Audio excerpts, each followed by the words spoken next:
thank you for spending some time to talk to Ocean Magazine today. You're an Australian in a strange land.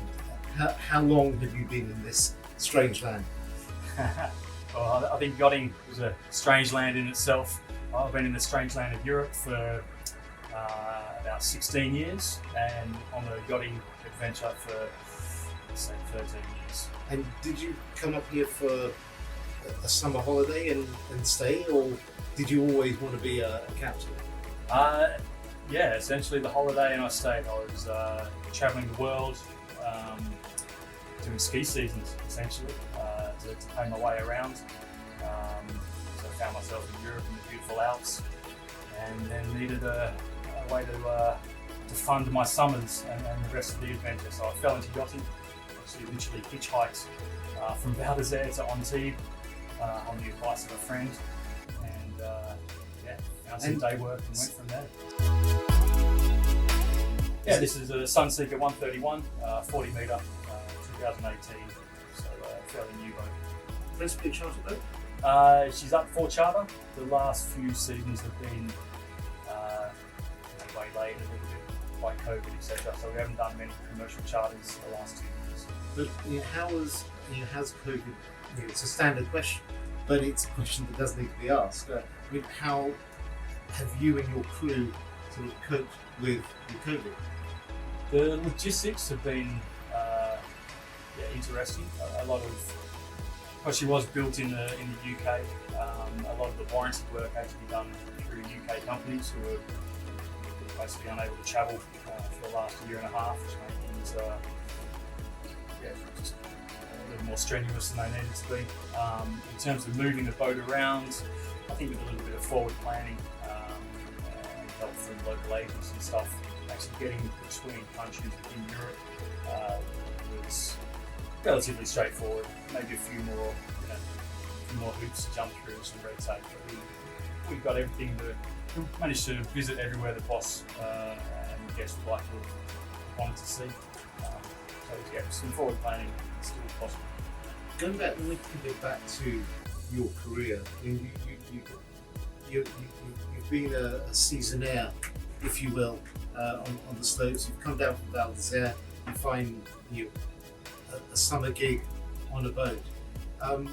When did you decide, you know what, this is what I want to do full time? Yeah, I mean, to me, yachting I've always been interested in adventure, travel, meeting new people and new experiences, and yachting is a very good way to do that and be paid along the way. Whilst meeting lots of like-minded people, hanging out in some of the spots I probably would have never thought to visit on my own back, and I found myself sucked up in the lifestyle and the industry itself fairly quickly, to be honest. And has soon between sort of walking on the quayside and finding that first job to joining the officer class, if you will? Yeah, it's a lot of time, a lot of effort, a lot of money. The way I started off was day working, so kind of informally working on a day-to-day basis with anyone who'd take me for whatever period. And then once you have the taste for it all and decide to progress further up the industry, then it's a matter of doing the courses from entry ground level all the way up to my master 3,000 tonne license, which I currently have. And is that something you paid for and funded yourself, or did the owners you were working for at the time fund that for you? Yeah, it's a mix. I paid for a lot of it off my own back, and also at the same time, I was lucky enough to have owners and management who were able to sponsor me through some of the courses, and also give me the time off. It's an investment in time as much as money. And how long was that period before you got your first command? How long did it take? 5 years, or? From getting my master license, I got that about 5 years ago, and then worked for the first 3.5, 4 years as chief officer before I found this current role. What yacht were you on before? I spent a lot of time on a boat called Sunseeker, 6 metre ocean code. Before that, I was on a 50 metre fetcher. I'm on a 6 metre Mercy called Pre.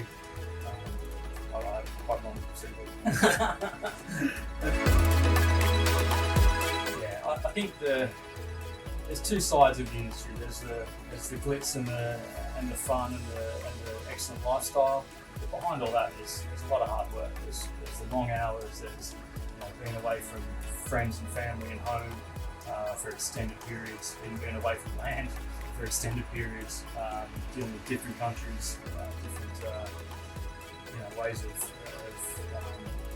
of life. So it's not all the champagne and caviar people might think. There's a lot of dirty hands and kind of groundwork to get where you are. But I think that in itself weeds out who's going to be successful in yachting and who's kind of might last a year or two and realise it might not be for them. Ocean.